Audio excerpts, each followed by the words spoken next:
Welcome everybody to Hall H, XR enablement. I hope everyone had a great lunch.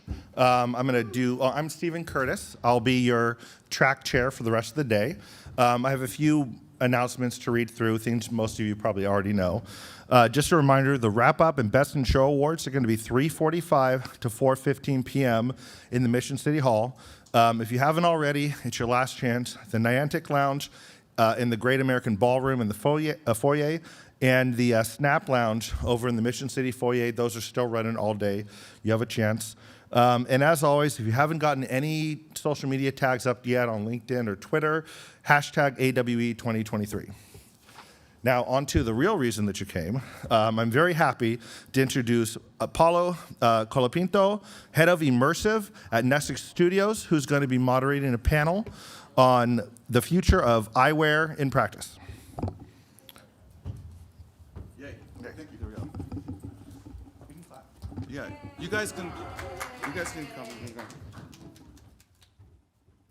I'm going to sit over here because that's the way I'm wedged against this thing. Okay, welcome to the second XR Roundtable Future of Eyewear in Practice. There was a first one at South by, so this is number 2. I have 3 new distinguished panelists. I'm Pablo Colapinto, head of Immersive at Nexus Studios. And before I introduce everyone, I just want to frame the conversation a bit. You guys are also part of the roundtable, first of all. Okay, so we're going to invite you to chat and participate and object. We're at an interesting moment in AR.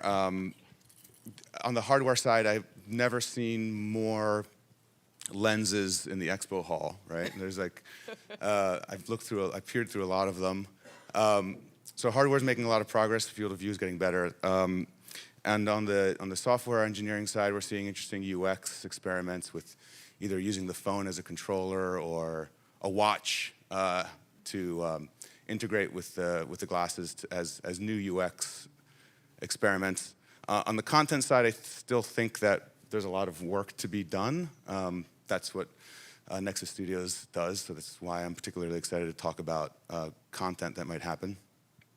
But the enterprise is pushing forward before consumer content, and you can do see through the eyes of a robot, on a magic leap in the hall, for instance, or get better at surgery. So that said, it's Friday, June 2nd, and on Monday, widely anticipated that the rules are going to change. So this is, I was talking to Monica earlier, this is kind of our last chance to get everything wrong. And with that, I wanted to introduce the panelists to help us think about, where we are now, what are the goals, what are the near-term goals for AR eyewear, what's exciting, and how do we build the community around it? How do we pass through some challenges ahead of us? With that, I just want to say one more thing, that we're talking about transparent glasses, not pass-through so much in this talk. Although if it comes up, I won't boot you off the stage. But with that, I would like to introduce our distinguished panelists. We have Monica Arés, a leading expert in immersive technology for learning. I was at her talk on Monday, and I don't know if anyone else saw it, but the convergence of AI and XR for education was the focus. It was really quite amazing, and we're going to talk a little bit about that with her today. She's deeply committed to building solutions with the technology. She's a former head of immersive learning at Meta, and established interactive learning labs during her tenure at Amazon, true pioneer, and consistently at the forefront of immersive education, tirelessly working towards making learning more accessible and engaging. We'll talk a little bit about accessibility too. Martin Herdina is Senior Director of Product Management XR at Qualcomm Technologies, where he leads global business and partner management for Snapdragon Spaces.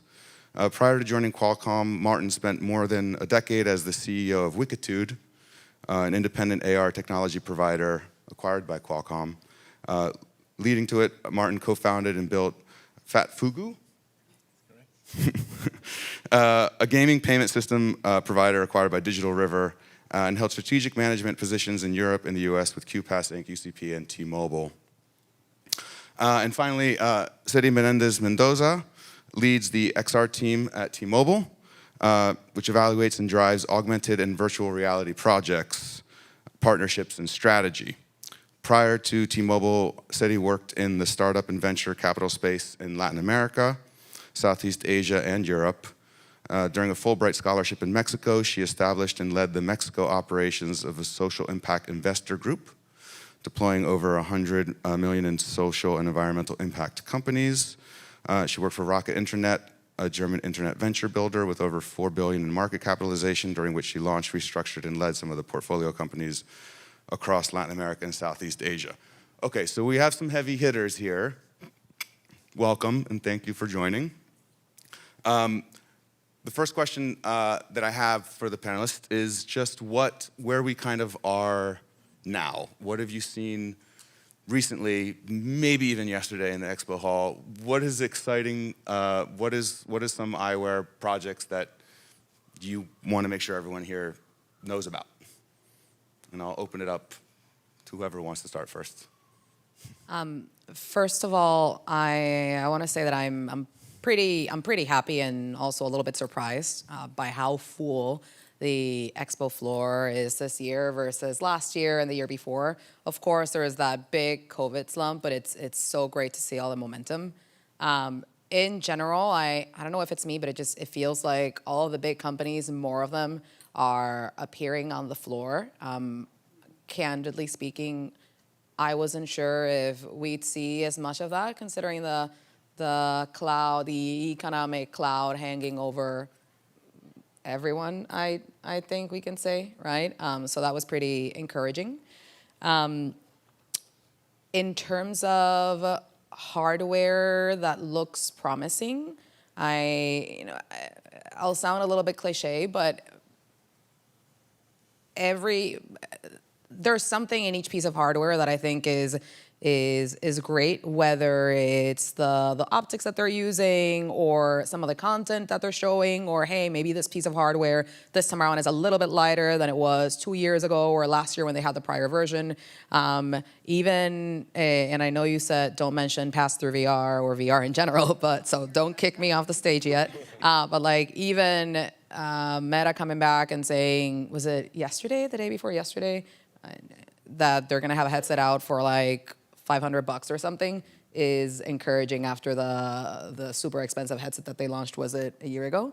I can't say that there's a specific piece of headset that you need to try out, but what you do need to do is try every headset that is out there so you have a fair comparison, and also really look at it and consider it based on the use case that it's for.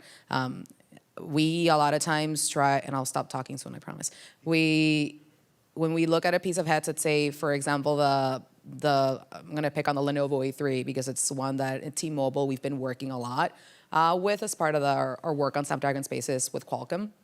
We say, hey, the field of view of the A3, like I cannot look all around. It's not as big as I'd like it to be, but again, you need to look at the piece of hardware connected to the use case that it's trying to address. Not only connected to the use case, but instead of you hoping the hardware does something for you, you need to start thinking about the content that you're developing, and try to optimize it for the field of view that you have. And I kind of answered your question and kind of added other stuff, and sorry, that's my No, part. it's a good answer. There's some hardware that is making advances that you're particularly excited to see. Yeah, a lot of them, yeah. I can add. I think where we are, though, like I see this as a huge bell curve right now. And we started from no technology, and everyone interacted with people in the real space, and everything was spatial. And then we went to the rectangular generation, and now we each have probably like 5 to 6 devices a piece, right, between tablets and phones and everything else, and it's overwhelming. The end goal is to start to use technology to make it seamlessly interact with our daily lives, and that means making it invisible. And so what we can sort of first start to understand with the headsets is helping us understand the future state Whether it's a chip in our optic nerve, I have no idea where we end up, but AR glasses is going to be part of that progression to making things lighter and more seamless. But man, is it hard. Like, of where we are right now, I think the AR glasses is the hardest piece for us to nail. And it's evident with all the companies that keep trying and pulling back on their launch dates or getting rid of them, putting all that technology into a socially acceptable form factor that doesn't burn your face up, that doesn't hurt your ears, that has a non-disappointing field of view. It's way harder than any of us thought. So I think we understand where we want to go, but getting there is taking forever. And so what I've seen on the floor, so for me, my entire thing is education and learning and transforming that through technology. So how do we make more people curious and creative and connected with each other through these technologies? And I feel like right now it's kind of split. We have, I love what Snap Spectacles and Niantic are doing with blending the digital with the physical in a way that as you walk around the world, you can add pieces of augmented technology and visualizations in 3D. But the other avenue I'm seeing is a lot of people just putting a huge 2D screen through your AR glasses. So you can have extra monitors for work, you can play Mario Kart and watch a movie on the airplane, and all of that is great, but for me to put on a 3D device and then just see a 2D pane in front of me, and we did this when we first started developing content for VR too. As humans, we have a hard time making that next step. So like the very first plays, our movies were just recorded plays. It's like we didn't know how to go beyond it, and I feel like we're a little bit there right now. It's like, oh, we're used to seeing everything on a 2D screen. Let's just put that into AR. And so although it serves a purpose, like you were saying, all these little pieces have helped us solve a part. That helped us solve field of view and some of the light field. Like we're slowly tackling the things we have to solve, but I'm hoping we start to bring all these pieces together and really unlock that end state of being able to seamlessly interact with our world, and this technology almost invisibly makes it better and feeds us extra information. Just to add to that, and risking that Pablo pushes me off stage now, but I am excited by video pass-through. Thank you. So thanks for keeping me up here. No, simply because like until now, VR and AR have been two different worlds, and pass-through gives a relatively mature industry the opportunity to move to segue into AR, and I think that's something very, very exciting. And not sure what's going to be there on Monday, but I expect something along those lines on Monday as well. Just like merging those two worlds. Stopping that. Coming back to the actual topic from a kind of AR glass perspective, what I'd like to see, like more and more glasses getting readier for mass market. So I said, like in the space for quite a bit. I can remember we wrote the first application for some Epson BT100 glass in 2012, and this was like super early. And now, just seeing now, for instance, like what DigiLens is doing right now. So wow, that's already ready for prime time, and that's good to see. Of course, it's not like the super fancy sunshades, but it's like for a specific use case, for a specific vertical, and it's wireless and it's there, and it has like reached a level of maturity that you can do stuff around that. So really kind of making technology, bringing that to a level that it's ready for usage. That's something that excited me. Can you talk more about the DigiLens? What is it about it that makes it ready, more ready than the other ones? Well, it's just like ready for mass production already, right? So the ergonomics is fine, the display is fine, the cost is okay. So like there are a number of ingredients that are necessary for a device to sell it to the market, and it seems like DigiLens hit a good product there. You guys talked a lot about the hardware that first round. Are there particular demos or experiences that you've seen on Eyewear that it doesn't have to be recent, maybe even over the past few years, that you wanted to see more of or were particularly excited about from an application standpoint, either entertainment or utility or enterprise? I can add one quick one in the learning space.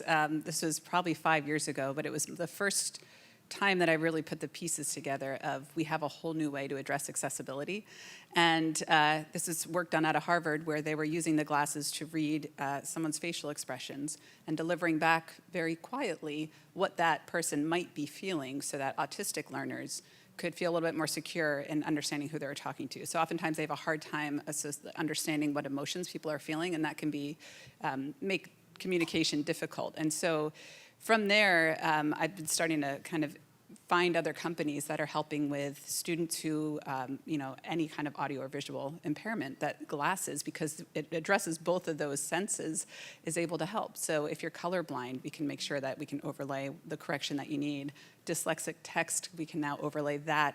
And so anyone who has an auditory impairment or needs translation in real time, it means that we can use these glasses in ways that allow learners to stay in the classroom with their peers and in the community where they should be for learning to best happen. We used to have to pull everyone out of the room to give them specialized help. So if there's a way that these glasses can actually help people engage in the real world, translation in real time when they travel, things like, again, if you have a visual impairment and you maybe see some light, but it's not always clear, that the computer vision can kind of tell you what you're seeing. That's a red car. There's going to be steps in 20 feet. And whatever it is, it can help you become present in the world in a way that allows you to integrate as seamlessly as possible. And so I'm very excited about those use cases and have started to see more and more of them come up now that, we have to go through the first few that get let go, and then we start to think about that underlayer that helps solve problems that we as humans haven't been able to solve on our own. Yeah, and talking with you earlier, Monica, too, a lot of the way you describe the glasses struck me as being not objects that just sense the world, but sense the wearer, and have sort of are able to collect and inform information about you in a novel way. That struck me. Yeah. I can add to that too. I think two things that excite me a lot now is the integration of these technologies. So alone, they all have incredible superpowers. When you start to merge them together, it unlocks a whole different set of tools. So EEG data is something that we can get through very simple sensors that you can put either on a headset, in AR glasses, or even headphones. And they really are able to understand the electric activity in your brain. And so they pick up on things like cognitive load or focus and engagement. They can detect dyslexia and ADHD, emotional state, learning style. These are all things that can detect before you as the actual person even understand or feel, or would come up on a test, like a dyslexic test. And so knowing that you could collect that data is really powerful. And right now we just collect it and we keep it, and it's like you are feeling this. But if we could then use AI with that data in the glasses, it can help adapt the world around you. So if you are feeling overwhelmed, maybe it can dim the light a little bit. So we remove some of that extra sensory pressure that you're feeling, or if you've got it, it can challenge you a little bit further. And so I think it's combining the AI with some of this extra data that we now can collect and ways to assess people and to understand what they're thinking, where we'll finally find the true value that we start to use in almost every aspect of our lives. And it's all fits into those glasses if we can figure it out. The inputs and the outputs will all help us. Snody, I think I saw you on a panel 2 years ago about, no, they were using, I think it was somebody was using a Magic Leap to use eye tracking. Oh, it was a HoloLens, yeah, sorry. To use eye tracking for remedial reading comprehension. Yeah, so, my God, was it 2 years ago? It was November, almost 2 years ago. That is wild. So we are still working with the Barbara Bush Foundation for Literacy. We've been working as well with the Microsoft HoloLens team and a company called Cerilenne with their app VisorGraph. Basically, the Barbara Bush Foundation has a lot of programs focused on literacy, like their full name says.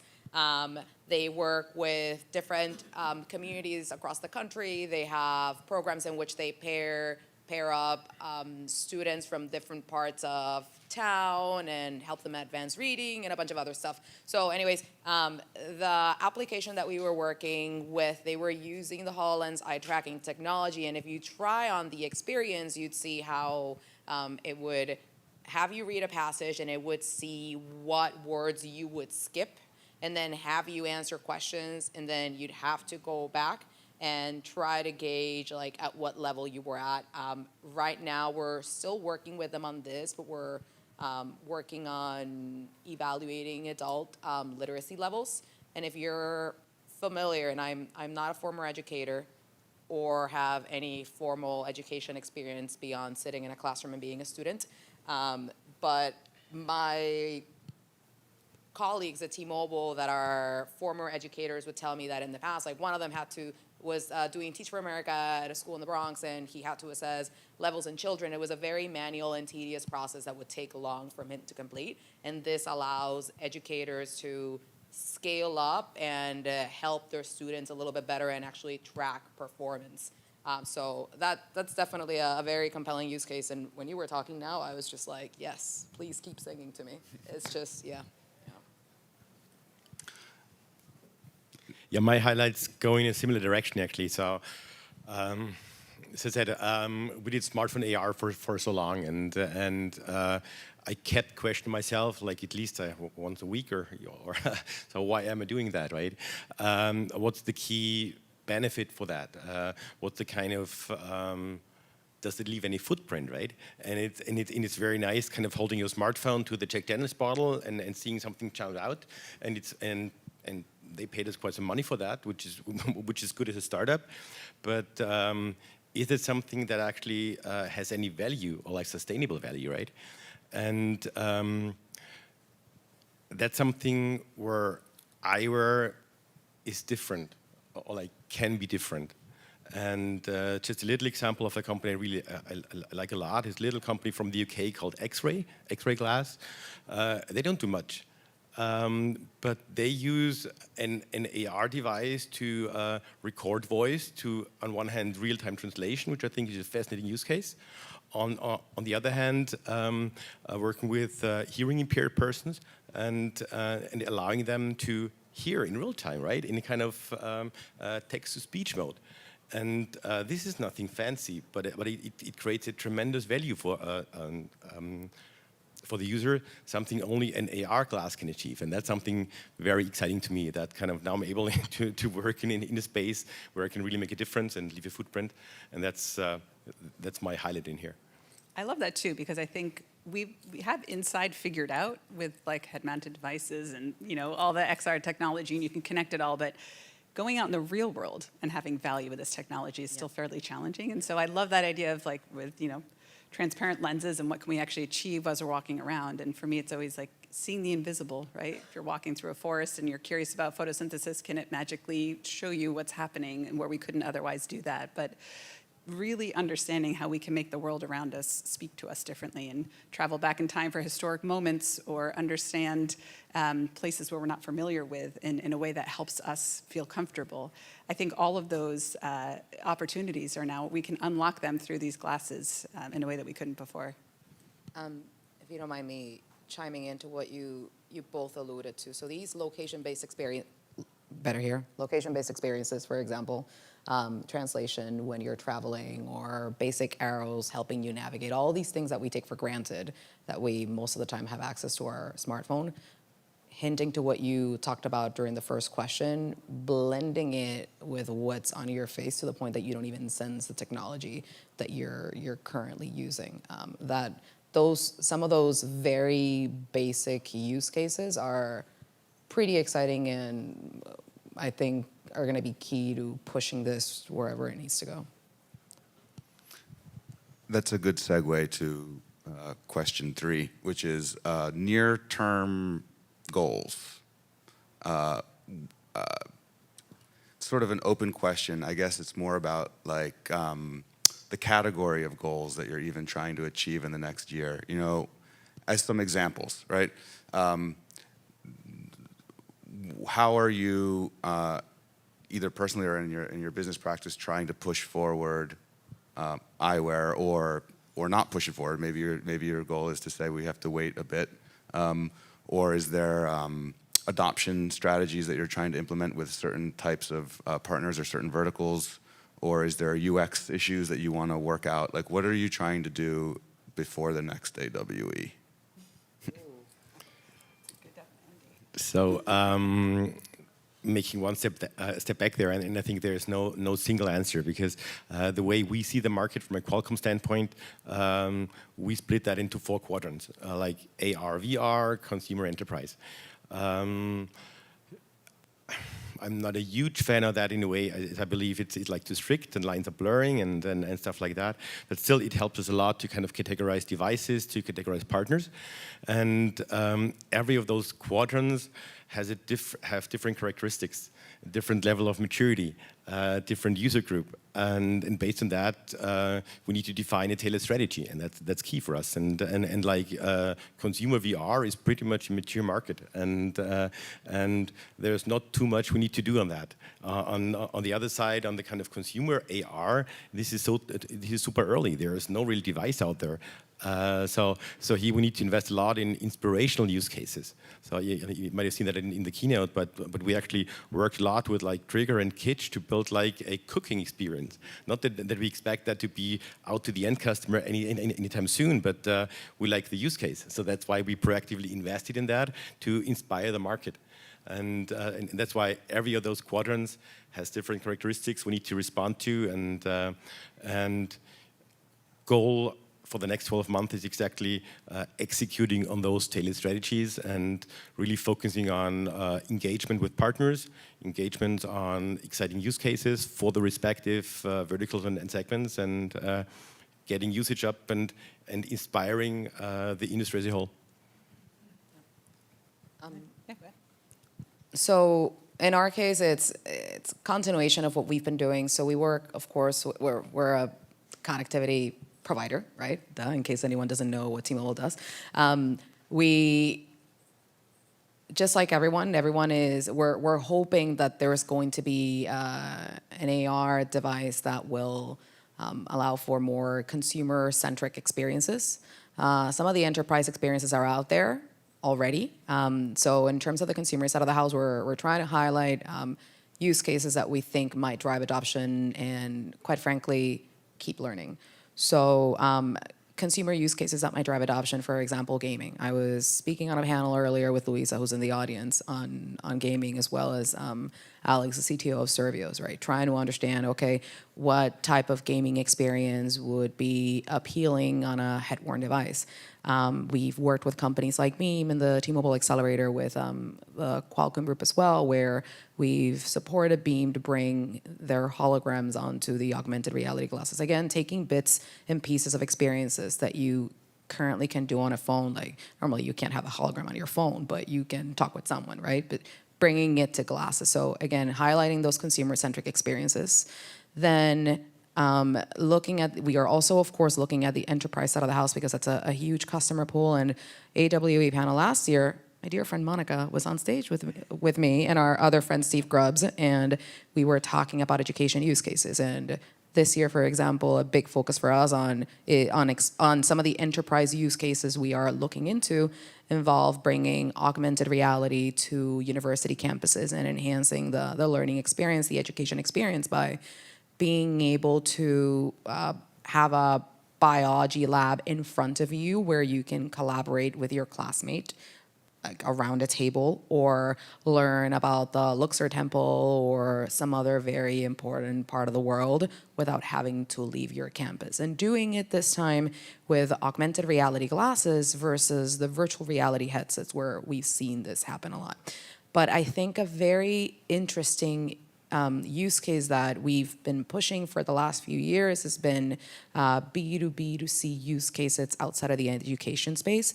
For example, our work with our big sports partners, including MLB in the past, and upcoming, of course, Formula One with the Las Vegas race. A few years back, we worked with, I think they're called now Formavision. Back then, they were Omnivore. Luisa's going like this. Yeah, it is Formavision. Thank you, Luisa. Where we took their volumetric capturing technology, captured Mitch Haniger, who's a famous Seattle Mariner player, captured John Saw, who's now the CTO of T-Mobile and one of my lovely bosses, brought a VIP in-suite experience at the T-Mobile baseball park where you had stats, you had some live feed, etc. Seeing how those location-based experiences will evolve, experiences that won't necessarily force you to take the glasses with you and walk outside will be a nice segue to get people used to these things as well. And we're definitely focusing a lot on location-based experiences through the Metaversity work with Victory XR and our sports partners. That's exciting. That's a lot in a year. Yep. We'll meet you back here next year at this stage, see if you've done it. I love it, and I think location-based is huge. Again, that's the value of these, AR glasses versus a VR headset, is you take it out in the world with you. And so how can we actually change the outside world and augment it in a way that's valuable? I think for me, what's needed right now is everything's in 1,000 pieces all over the world. It's like incubating in startups, we're piloting it and all these, testing it in these pilots, but everyone's tackling a tiny, tiny piece of it. And are we ready to finally build that hub that brings together the tech and the research on all the industry verticals and the solutions that some of these startups are coming to the forefront with and making that innovation happen through a combination of like multiple partnerships and pieces to finally get there. This is going to take the world to solve and figure out. We know it's hard, and we know it's going to change almost every single industry. And so I think that's what I feel like we need to really focus on right now, especially with AI coming to the scene. We have a huge content problem, right? Everyone's produced like those 2 nice pieces of content, but AI is going to help us build content so much faster. And so we build a lot more content, then where does it all live? And what kind of repository do we have? And then how do we deliver it? And how does it seamlessly come to us when and where we need it? So this is that next step, now that we have the integration of generative AI. I think you're having issues with your mic. Stuttering a little. To, I think, help us get to that next level that we haven't quite been able to achieve at this point. So I'm excited to really think about what that hub looks like to bring together the right pieces to achieve, to finally cross those hurdles that we've been facing. Yeah, you guys are like teeing up all the next questions perfectly. So sort of a question that I've asked you guys before, which is hard, and the reason I ask it is because it's hard, and maybe it's just something that needs to sit in the air, and that's okay. But it's also has this, like, it's grammatically interesting. It's who is not talking to whom, right? What are the partnerships that need to happen that aren't happening? I mean, I have my own invested interest in this. Like, what is the role of a creative studio in this space, really, in terms of helping to forge these partnerships? A lot of times we're arranging these marriages ourselves. So it's actually an important question.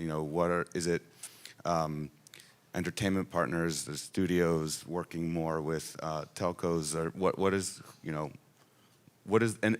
and where can those relationships happen? Does it have to? Are we only building them at AWE, or where else can we continue to cultivate them throughout the year?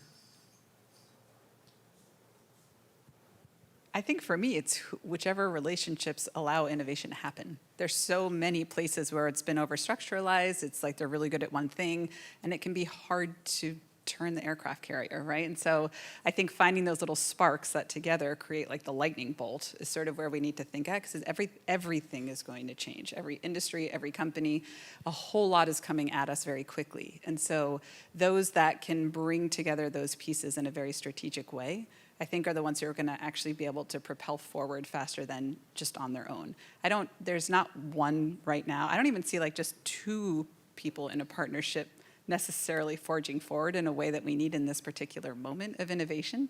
And so I think it is going to be the ones that are a little bit more open and adaptable and can hold hands with multiple pieces as we try to figure all this out. Again, from the hardware side, from the content side, from the use case, from the people that can implement it.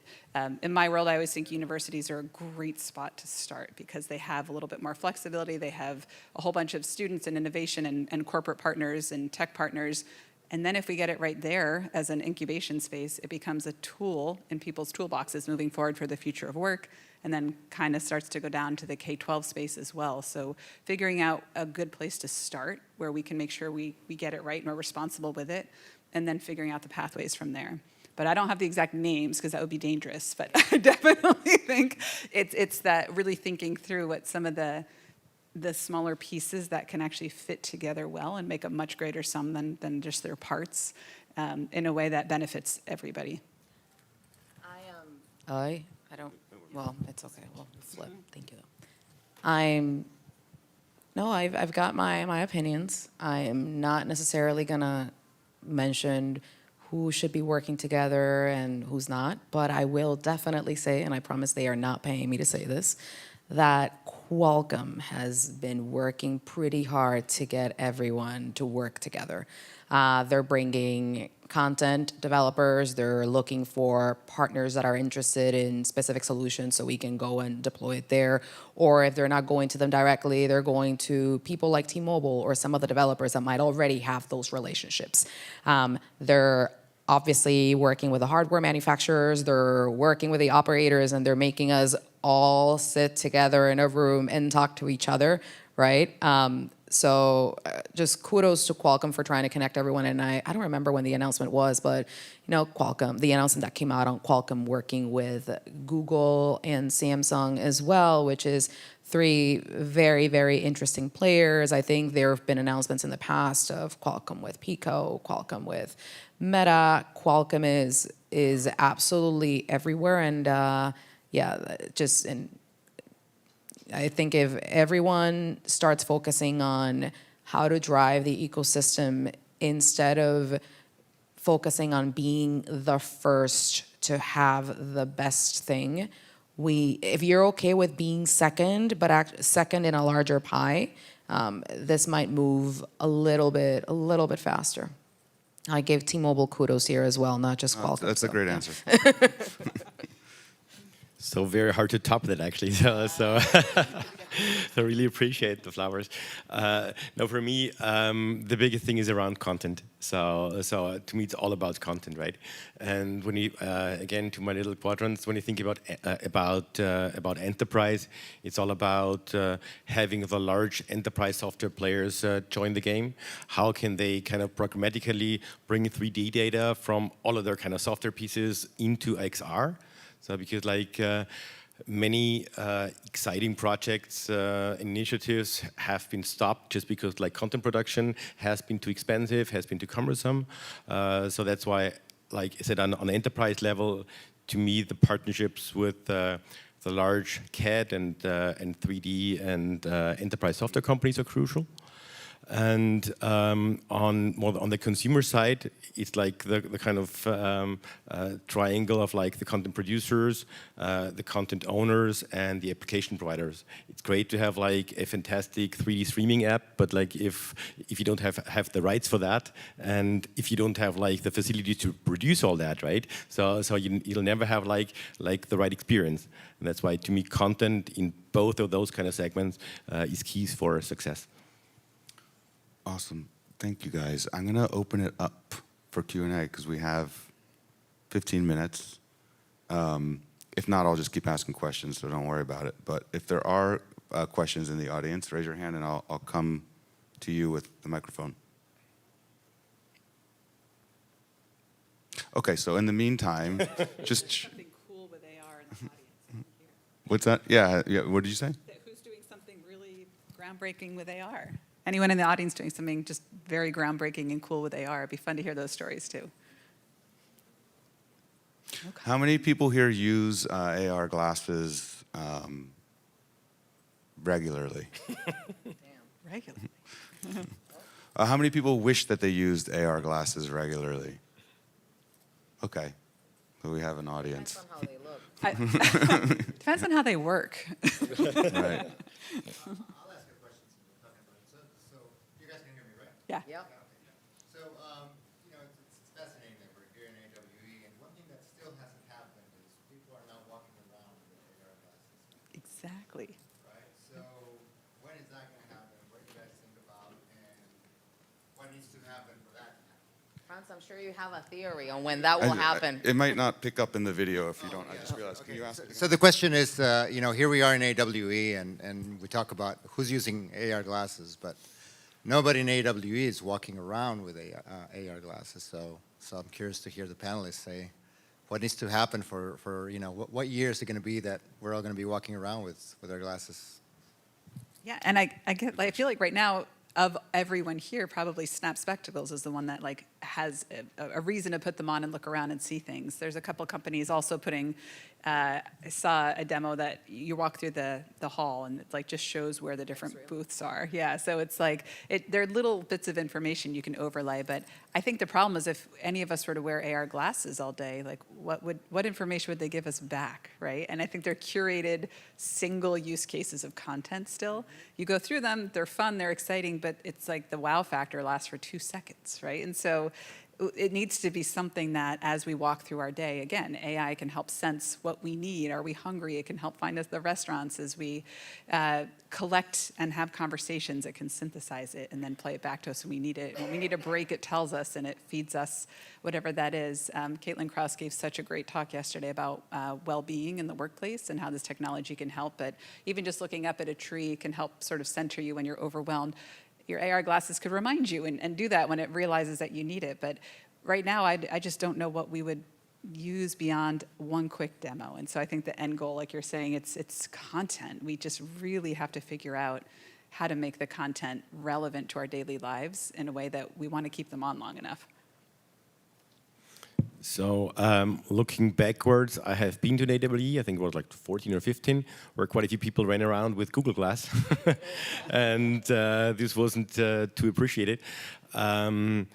Looking forward, to answer your question about when that's going to happen, I think when the Niantic glass is out and I'll have a reason to kind of leave this room, go outside and kind of get a fresh air and kind of do some cool outdoor gaming with kind of all those kind of funny people around me. I think that's going to be like a tipping point when I'm going to wear a glass here at AWE. Aren't they the ones doing like the pinball in real life time of thing? Like that kind of stuff. Yeah, it's true. It brings It's really gameplay outdoors, back. right? I'm passing on this question. None of us know. The mic doesn't work. Use cases need to converge on the form factor. Form factor needs to be appealing enough and something because you mentioned spectacles, for example, right? I don't know if you mentioned Ray-Ban stories, but in the past other people have mentioned Ray-Ban stories, right? But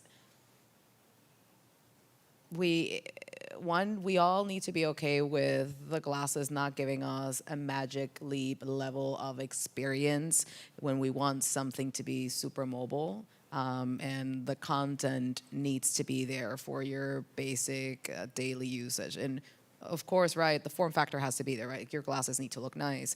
It cannot heat up. Battery life needs to be pretty decent. You need to be able to go outside and actually consume this content versus everything just washing out because of the light, right?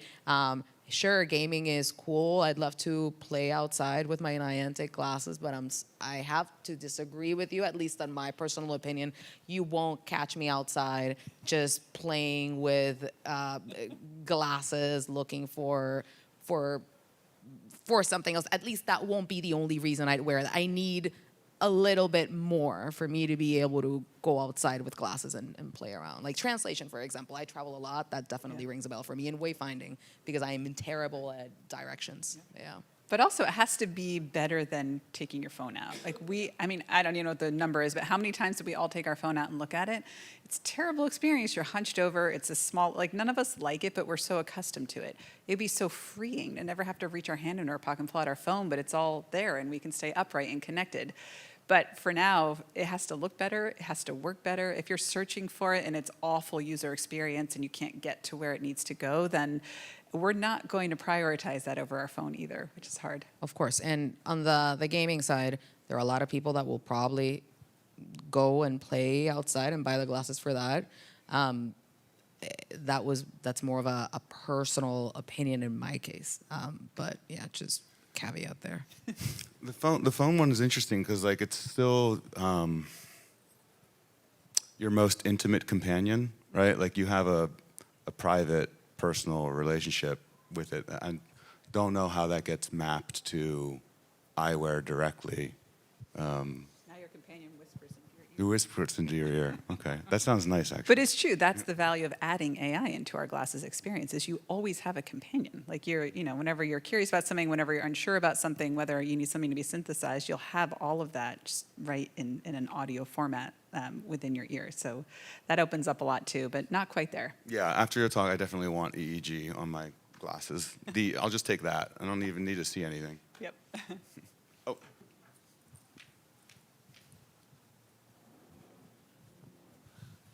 My question is, what would your opinion be on, for the AR glasses, what is good enough to actually be successful? And what I mean by that is when I'm, looking at the floor and all the rest of it, some people are talking, oh, I need 120 degrees field of view. Oh, I need so many megapixels. Oh, I need full color. Oh, I need this, I need that.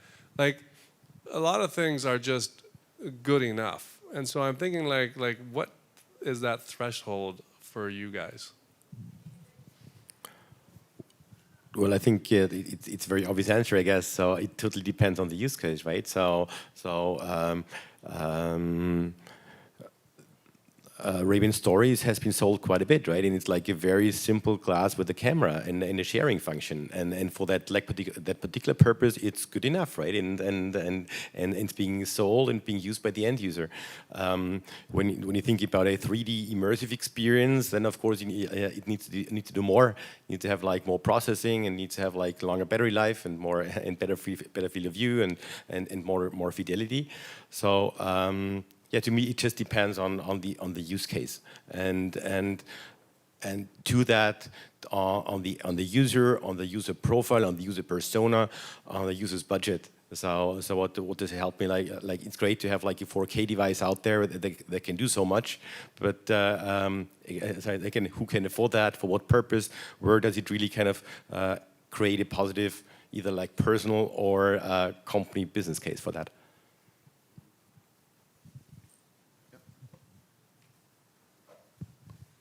What are your thoughts on in front of the eye versus on the periphery? Most of the displays, most of the waveguides that you see out there are all completely in front of the eye. They are going to block your vision while you're working. And so what do you think about display on the periphery?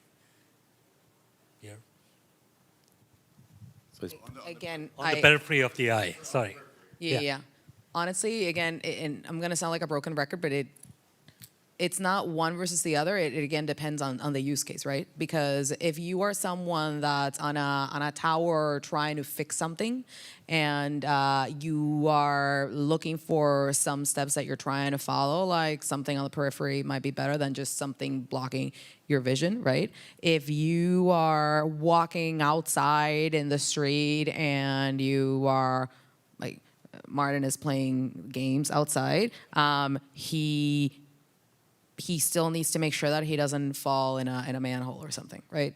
But if you're at home using glasses, I'm forgetting the name of the company that's here, that is this desktop, right? You sit, you can have your desktop up. I think they're working with Sightful? Qualcomm. Sightful. You need a little bit more than just the side. Again, it depends on the use case. Sorry that I didn't give you a straight answer, but. And one more sentence to that. I think what you shouldn't mix is like kind of immersive glasses versus simple HMDs, and like the peripheral glasses to me are mostly kind of some HMDs that give you some kind of contextual information, but it's not really immersive. I think we have time for one more. Hi, my question is about the content. As you're saying, the content will drive the adoption, and now, like if we take the Wikipedia example, the barrier to contributing is so low, and the adoption started increasing so much. But in case of the 3D content, especially relating to educational content, do you see any place for what Linux Foundation did for software, similar thing being done for content and creation, where there is a more governance and a not-for-profit and things like that, which can help create content at a much faster rate? Yeah, absolutely. And I think there are a couple ways that this will start to get driven. And we have a lot of successful single use cases now. In enterprise, we see it everywhere. It's like, here's this one training, and these technologies are phenomenal for training people faster, having less accidents, all of that. And then we also have like the just super fun use cases. It's like, oh, I put a dinosaur on my desk, cool, right? But like, we don't have anything in between. And so that's where the education really sits, and we're having a hard time doing it at scale. So you're absolutely right. I think a combination of the tools becoming easier for people to create with. Historically, they've been pretty challenging, and you have to put a lot of energy into getting fluent with them.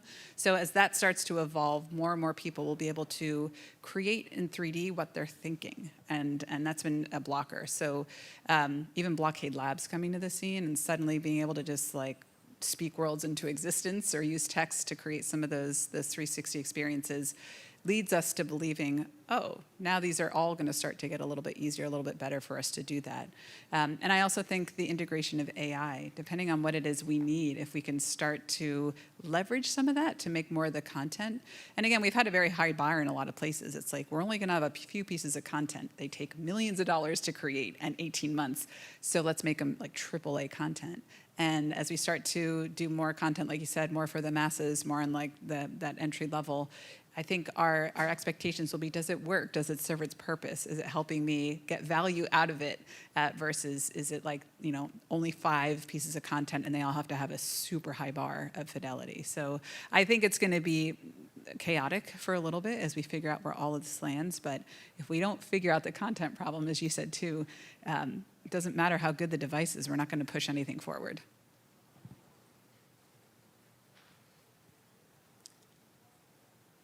I think we'll finish there.